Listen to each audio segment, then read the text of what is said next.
du einen Kreis um Europa zeichnen, so ist Fyn in die Mitte. Fyn enthalten sehr verschiedene Örter. Fyn hat Wälder, Strände, schöne Natur, Inseln, Schlösser und so weiter. In der dänischen Filmindustrie spielt Fyn eine große Rolle. Hier haben wir Kenneth Berg, wie ist ein Ortmanager aus Kopenhagen. Warum ist Fyn ein gutes Ort für die Filmaufnahmen? Die Einheimischen sind sehr offen und gastfreundlich, sodass es einfacher die Erlaubnis zu bekommen, an privaten Orten und Laden und die Leute helfen erfreulich als Statisten filmen. Im Vergleich zu anderen Orten in Dänemark gibt es viele schöne natürliche Orte in der Nähe zueinander.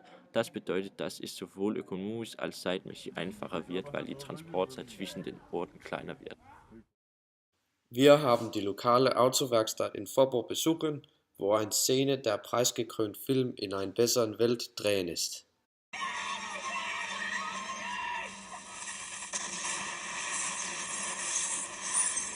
I de senere år har store danske film fået succes til internationale prisuddelinger. Vi har her i Film Fyn været så heldige, at Fyn i mange tilfælde er blevet valgt som lokation, på grund af at vi her på Fyn har et fantastisk gunstigt filmmiljø til at shoote de gode optagelser.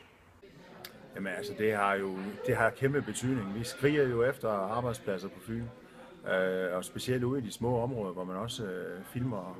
Og der er så mange ting, der smitter af, også hotelophold og folk, der tager ud og spiser, folk, der tager i biografen, folk, der tager ud og hygger sig i det hele taget, når de filmer det her over flere måneder. Jamen det er der ikke nogen tvivl om. Altså, vi kan jo se i hvert fald, at københavnerne er begyndt at valgfarte herovre, ikke? Også selvfølgelig skal vi have fat i nabolandene også. Der er der ikke nogen tvivl om, at de tætteste nabolande, Tyskland, Sverige, Norge og så videre, der vil være stort potentiale i det. Så det håber vi da i hvert fald meget. Men det er i hvert fald et super projekt det her.